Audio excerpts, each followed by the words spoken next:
Colombia también ha confirmado en la mañana de hoy que tiene ya 9 casos de COVID-19, incluyendo el de una mujer estadounidense que llegó en un crucero a la ciudad de Cartagena, en el Caribe.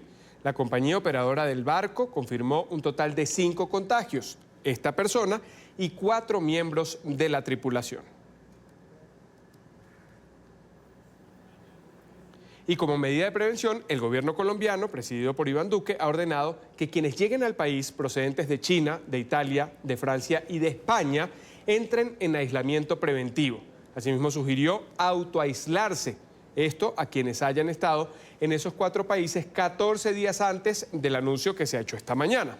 La persona en autoaislamiento debe permanecer en su casa y prevenir la transmisión a las personas cercanas. Implica, por ejemplo, el uso de tapabocas, lo que es común para todos, el lavado de manos constante y todas aquellas medidas que son dictadas por los organismos de salud. El ministerio encargado de esta cartera ha aclarado que la medida no será aplicada a la tripulación de los vuelos procedentes de esas naciones. También hizo un llamado para estimular el trabajo a distancia o el teletrabajo como medida de precaución. En virtud de las facultades que tiene el Ministerio de Salud como autoridad sanitaria, el Gobierno Nacional obligará a las personas procedentes de China, Italia, Francia y España a que adopten el aislamiento preventivo una vez lleguen a Colombia. Esta medida aplica también para quienes provengan de estos países, pero hayan hecho escala en otro país. A partir del anuncio, las aerolíneas deben informar a los pasajeros por lo menos con 4 horas de anticipación en los vuelos procedentes de dichos países que una vez lleguen a Colombia deberán autoaislarse en sus sitios de destino, domicilios u hoteles durante 14 días. Si no tienen la posibilidad de costear los gastos del autoaislamiento o tienen alguna dificultad para llevar a cabo esta medida, se recomendará desde las autoridades colombianas no venir al país. En esta parte del programa nos acompaña desde Bogotá, la capital de Colombia, el doctor Arturo Álvarez, Carlos Arturo Álvarez. Es médico infectólogo, es epidemiólogo, está con nosotros para aclarar unas dudas a propósito de estas medidas que se están tomando. Buenas tardes y gracias por estar con nosotros. Buenas tardes.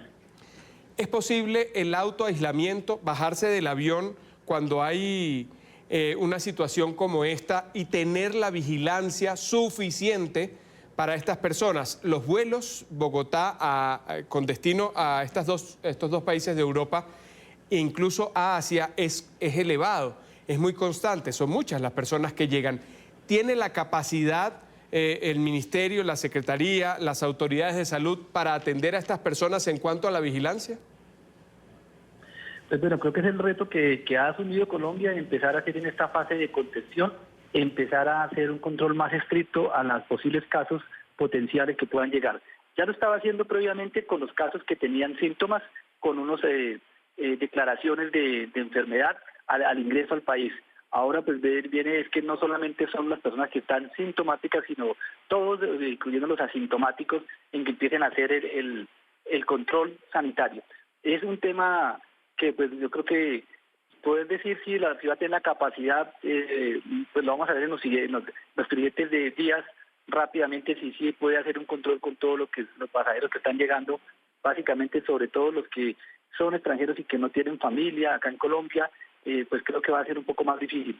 Aunque pues ustedes vieron al final de la locución del ministro, pues básicamente le decía que aquellos que no podían tener o podían evitar venir a Colombia, pues evitaran venir o no lo recomendaban. Pero creo que es un reto importante ya empezar a tener este tipo de medidas que le puedan volver a ser realmente pragmáticas en la vida real.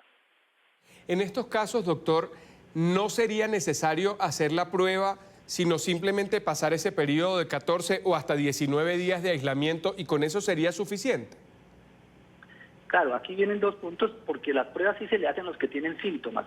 Si una persona no tiene síntomas, pues la posibilidad de que la prueba salga positiva es menor si realmente estuviera infectado. Y en este caso, al que viene de afuera, de los sitios donde hay circulación activa del virus, pues si tiene síntomas, las autoridades desde antes y ahora, con mayor razón, tienen que hacerle la prueba. Los que no tienen la prueba, pues después de 14 días que no tengan ningún síntoma, se considera que pues están sin infección. En otras entrevistas que hemos tenido a propósito de este tema, una de las constantes es que alrededor del 80% de quienes tienen el virus son asintomáticos. Entonces, ¿eso no sería un peligro con respecto a lo que nos acaba de decir? Sí, yo creo que hay que aclarar un punto. El 80% de los que están infectados tienen síntomas leves o casi son asintomáticos. Ese es un problema. Y justamente por eso empiezan a buscarse estrategias adicionales para tratar de detectar precozmente a las personas que pueden no solo estar infectadas, sino que pudieran en un momento dado propagar el virus. Lo que sabemos en este momento es que las personas que no tienen síntomas tienen potencialmente el riesgo de transmitir, aunque no se ha demostrado realmente biológicamente, pero probablemente sí lo pueden hacer. Y las personas que tienen síntomas leves, que probablemente son la mayoría, los 80 que estábamos hablando o que se estaba refiriendo, esos, así sean síntomas leves, sí tienen la posibilidad de transmitir y eso no tiene ninguna discusión. Aquí lo que se pretende hacer, o lo que pretende hacer el gobierno con su medida, es tratar de buscar personas asintomáticas y que potencialmente pudieran estar con síntomas muy leves al comienzo y que no se pudieran detectar a tiempo y pudieran estar transmitiendo 1 o 2 días antes de que consulten al sistema sanitario. Cuando ya la persona está en territorio colombiano, porque es el ejemplo que hemos tomado a propósito de las medidas que se han aplicado y que se han anunciado el día de hoy, ¿cómo funciona ese cerco? ¿Cómo se va levantando o cómo se puede traducir, digamos, a lo entendible para las personas en general, que está en una fase de contención, que el país en este momento está intentando evitar que se expanda? ¿Qué significa eso? Sí, digamos que la fase de contención, hay 2 fases, con una fase de contención temprana, como la que está en este momento Colombia y la mayoría de países de América Latina, en el cual tiene casos esporádicos. No hay casos autóctonos del virus y justamente lo que se pretende en este caso es que esas personas que tienen casos porque se infectaron por fuera o porque tuvieron un contacto estrecho con alguien que estuvo afuera de una zona donde está transmitiendo, no propaguen el virus. Como este virus tiene una capacidad de contagio de que llamamos un R sub 0, 2 o 3, es decir, que una persona infectada puede infectar 2 o 3 en promedio, pues lo que se quiere es cortar esa tasa de transmisión. ¿Y cómo se hace? Evitar el contacto con otras personas. Al evitar el contacto con otras personas, pasa el periodo en el cual puede transmitir el virus, que son esos 14 días mágicos que hemos venido hablando, y a pesar de que esté infectado, puede pasar los 14 días y no transmite el virus a otras personas. Por el contrario, si una persona que está infectada no hacemos nada, esa persona podría contagiar a otras personas. Entonces, en esta fase lo que se quiere es no se propague más, controlemos los que están ahí para tratar de seguir ganando tiempo en prepararnos para cuando el virus esté circulando de forma definitiva en los diferentes países, que es lo que esperamos que aproximadamente pase y va a pasar.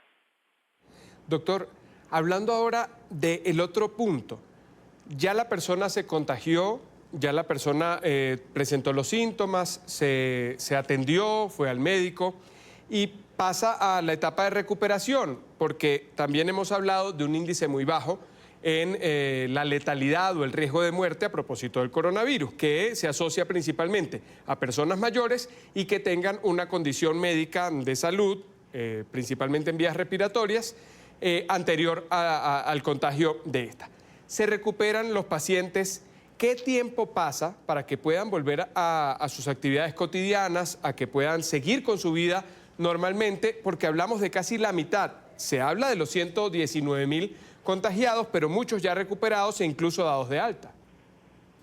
Sí, yo creo que las personas que tienen síntomas leves, una vez se recuperan, ya pueden volver a su actividad normal. Obviamente, lo que uno esperaría es que colocamos un día mágico de 14, pudiera ser que a veces los virus no leen los libros y que una persona puede seguir eliminando el virus hasta el día 15 o el día 16, pero normalmente lo hacen entre el día 5 al día 7, donde está principalmente, y a medida que pasan los días, lo hace más lentamente.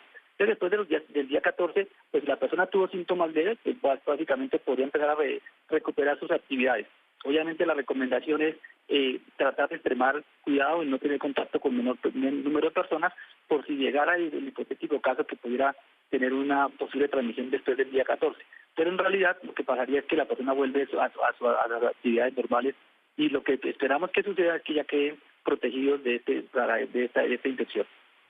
Nosotros hemos reportado, por ejemplo, en China y principalmente en la provincia de Hubei o en Wuhan, que es la capital, reportábamos primero esa curva en ascenso en el número de personas infectadas. Se tomaron las medidas, se hizo la cuarentena, el aislamiento y ahora la novedad es que esa curva ahora desciende y desciende de forma drástica. Podría ocurrir lo mismo en América Latina a propósito de que ha sido como que en la última región en la que ha llegado el coronavirus y no ha sido de una forma tan agresiva como por ejemplo en Europa o incluso en América, pero al norte, en Estados Unidos. Yo creo que eso depende de nosotros, eso es justamente importante y eso es lo que nos ha demostrado China. Probablemente China tomó medidas draconianas, una del cordón sanitario que tomó, hacer toque de queda en las ciudades, pues una medida bastante fuerte, pero demostró que cuando las medidas se hacen de esa forma, por lo menos podemos detener esa tasa de transmisión. Casi que los casos que están reportando nuevos en esta última semana provienen de fuera de China y no de China. Ahora bien, el problema que se tiene y que la misma China tiene es hasta cuándo tiene las medidas sanitarias y las medidas de aislamiento estricto como el cordón sanitario, porque a medida que lo vaya soltando y la gente vuelve a la normalidad, probablemente puede encontrar un rebrote. Pero ¿qué ventaja tiene China? En que eso le permitió ganar tiempo, permitió prepararse mejor, preparar los hospitales para atender nuevamente los enfermos que le van a seguir llegando. Porque también es algo importante a tener en cuenta, estas medidas no es que eviten que el virus aparezca, que siga apareciendo, o es decir, que desaparezca la transmisión del virus. Lo que hace es que los virus van a seguir circulando, pero no todos nos enfermamos al mismo tiempo. Y esa es la clave, y creo que es sobre todo para países de América Latina donde tenemos debilidad en la infraestructura hospitalaria. Es cómo hacemos y tratemos de hacer que no todos lleguemos o nos enfermemos al tiempo. Y eso lo que hace o se logra justamente con esas medidas. Ese ha sido el mayor escándalo alrededor del coronavirus. No, o sea, sí quizás que haya muchos infectados, pero lo hay de la gripe común, lo hay de neumonía en condiciones regulares. Solo que en esta fue muchísima gente al mismo tiempo y entonces no es igual tener un consultorio para atender a 50 personas y que al mismo tiempo sean 150 las que están enfermas. Exactamente, eso yo creo que es el tema y es el punto importante. La mayoría de la gente no le pasa nada y hace síntomas muy leves. Un porcentaje muy pequeño, pero va a cuidado intensivo y es una limitación. Y la otra es gente que requiere hospitalización. Y ahí es donde tenemos problemas, porque si todos llegan al tiempo, pues podemos tener problemas en atender a todos los que lo requieren desde el punto de vista hospitalario. Yo creo que es donde tenemos que hacer el énfasis en que la fase de contención sí se puede contener si hacemos las cosas bien. Quiero agradecerle al doctor Carlos Arturo Álvarez, médico infectólogo, epidemiólogo, nos ha acompañado desde Bogotá, en la capital de Colombia. Muchísimas gracias por haber estado con nosotros. Muchas gracias. Hasta luego. Hasta